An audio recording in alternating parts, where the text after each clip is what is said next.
Morning बच्चों। दीपदान एकांकी के भाग 11 में हम लोगों ने देखा कि जब शामली पन्ना से कहती है कि तुम्हारे बिना तो कुंवर जी जीवित ही नहीं रहेंगे। पन्ना कुंवर जी की शैया पर किसी और को सुलाने के लिए अर्थात अपने बेटे चंदन को सुलाने की बात करती है। अब बच्चों हम लोग पेज नंबर 102 और 103 पर भाग 12 में देखेंगे कि आगे क्या होता है।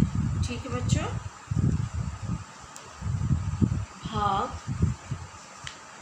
भाग 12। ठीक है, जो पेज नंबर बच्चों 101 पर जो अधूरा संवाद था पन्ना का, यहाँ पर पूरा होगा। ठीक है, को सुला दूंगी। पन्ना क्या कहती है कि मैं चंदन को कुंवर की शैया पर सुला दूंगी। उस नन्हे से लाल को हत्यारे को तलवार के नीचे रख दूंगी। कह दूंगी कि इसके नन्हे से कलेजे पर हल्की सी चोट करना, बेचारा अभी बालक है। भीषण प्रहार से मेरा लाल चौंक उठेगा। अब पन्ना क्या बोल रही है कि मैं अपने लाल को, चंदन को कहाँ सुला दूंगी? उसकी शैया पर, कुंवर उदय सिंह की शैया पर सुला दूंगी। और उस हत्यारे से मतलब बनवीर से कहूँगी, उसकी क्या बोलूँगी कि इस नन्हे से कलेजे पर हल्की सी चोट लगाना, मतलब थोड़ी से हल्के से मारना, हल्के से वार करना, क्योंकि अभी ये छोटा बालक है। भीषण प्रहार से मेरा लाल क्या हो जाएगा? चौंक उठेगा। शामली, धाय माँ, ऐसा मत कहो, ऐसा मत कहो, ऐसा मैं नहीं सुन सकूंगी। महल के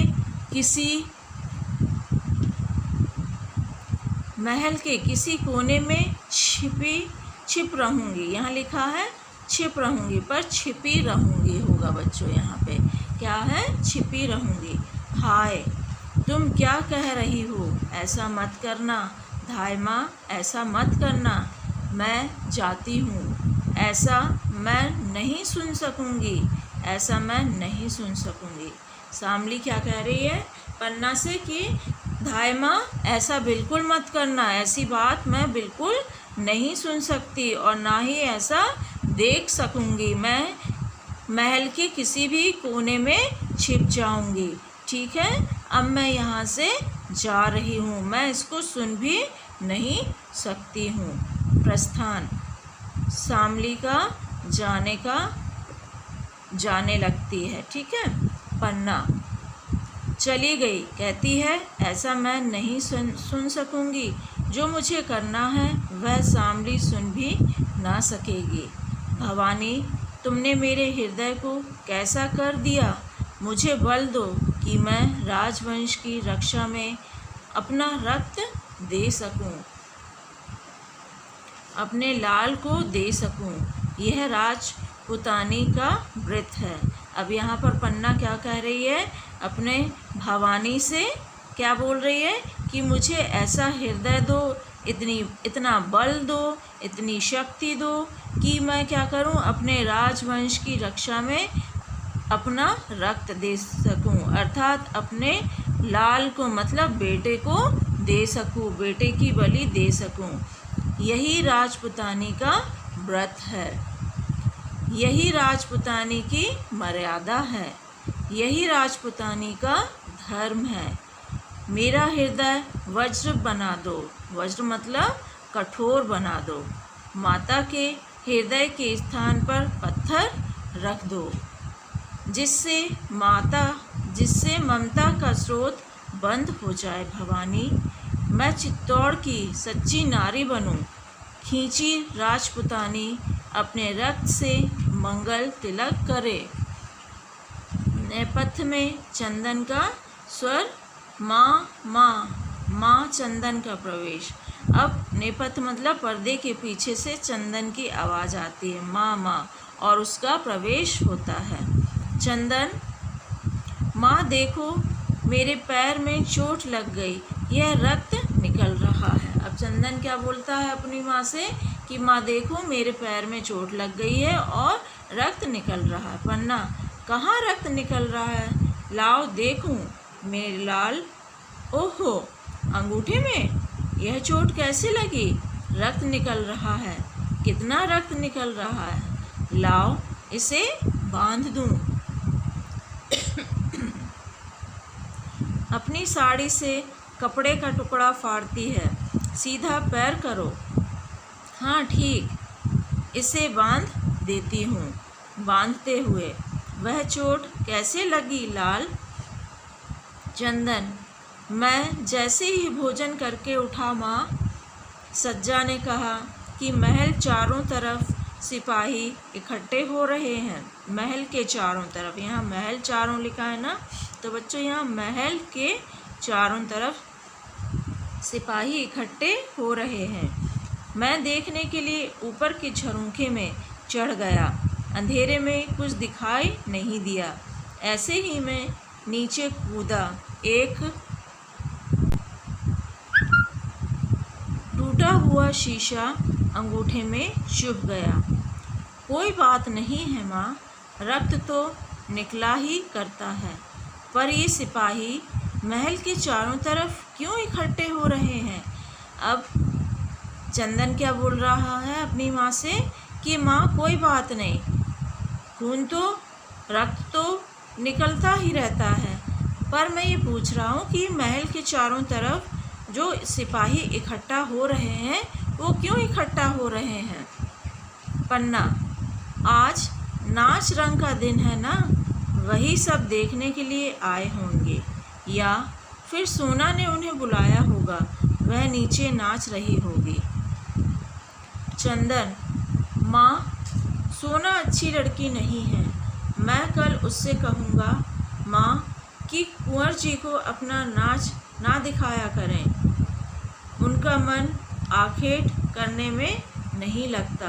आखेट का अर्थ होता है बच्चों शिकार। ठीक है, तो क्या बोल रहा है चंदन कि मैं सोना से बोलूँगा कि उनको अपना नाच ना दिखाया करो। किसको नाच ना दिखाए? वो कुंवर जी को अपना नाच ना दिखाए, क्योंकि उनका मन किस में नहीं लगता है? आखेट करने में मन नहीं लगता है। पन्ना, मैं भी उसे समझा दूंगी चंदन। चंदन, कुंवर जी कहाँ है माँ? आज भोजन में भी साथ नहीं रहे। पन्ना, कहीं सो रहे होंगे। चंदन, तब से वे सो ही रहे हैं माँ। माँ, कुंवर जी को ज़्यादा नींद क्यों आती है? मैं देखूं कहाँ सो रहे हैं। पन्ना, बुरा मानकर कहीं सो रहे होंगे। चंदन, सोना ने ही उन्हें बुरा मानना सिखला दिया। माँ, नहीं तो कुंवर जी पहले कभी बुरा नहीं मानते थे, साथ खेलते थे, साथ खाते थे। आज अकेले कुछ खाया भी नहीं गया माँ। अब चंदन क्या बोल रहा है अपनी माँ से कि माँ पहले कुंवर जी ऐसे नहीं थे, अच्छे थे, सबके साथ मिलकर रहते थे, लेकिन सोना ने उन्हें क्या कर दिया है? बुरा मानना सिखा दिया है। पहले वो कभी भी बुरा नहीं मानते थे। पन्ना, तो चलो चंदन, मैं तुम्हें जी भर के खिला दूँ। चंदन, अब कुंवर जी के साथ कल खाऊंगा माँ। कल हम दोनों साथ बैठेंगे, तुम प्रेम से परोस परोस कर खिलाना, कल खूब खाऊंगा माँ। कुंवर जी से भी ज़्यादा कहते हैं मैं चंदन से ज़्यादा खाता हूँ। अब कल से यह कहना भूल जाएंगे। अब पन्ना बोलती है चंदन से कि चलो अब मैं तुम्हें खूब अच्छी तरह से मन भर के खिला दूँ। तो चंदन क्या बोलता? नहीं माँ, अब कल हम दोनों साथ बैठकर खाएंगे, तुम क्या करना, प्रेम से परोस परोस कर खूब खाना खिलाना।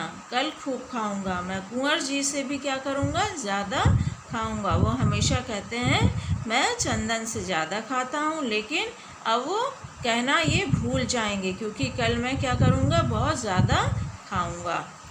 हंसता है। क्यों ना माँ? पन्ना, ठीक है लाल। चंदन, माँ अच्छी तरह से क्यों नहीं बोलती? और तुम्हारी आँखों में पानी कैसा? माँ, तुम्हारी आँखों में। पन्ना, कहाँ चंदन, पानी कहाँ? और तुम्हारे अंगूठे से रक्त की धारा बहे। ठीक है बच्चों, ये पन्ना वाला जो संवाद है बच्चों, अब इस संवाद को हम लोग अगले वीडियो में आगे पढ़ेंगे। ये वाला संवाद और ये वाली वीडियो अब हम लोग यहीं पर ही ख़त्म करते हैं कि चंदन अपनी माँ से क्या कह रहा है कि माँ तुम्हारी आँखों में ये आंसू कैसे हैं। ठीक है, यहीं पर हम लोग इस वीडियो को समाप्त करते हैं और अगले वीडियो में हम लोग देखेंगे कि क्या होता है आगे। धन्यवाद।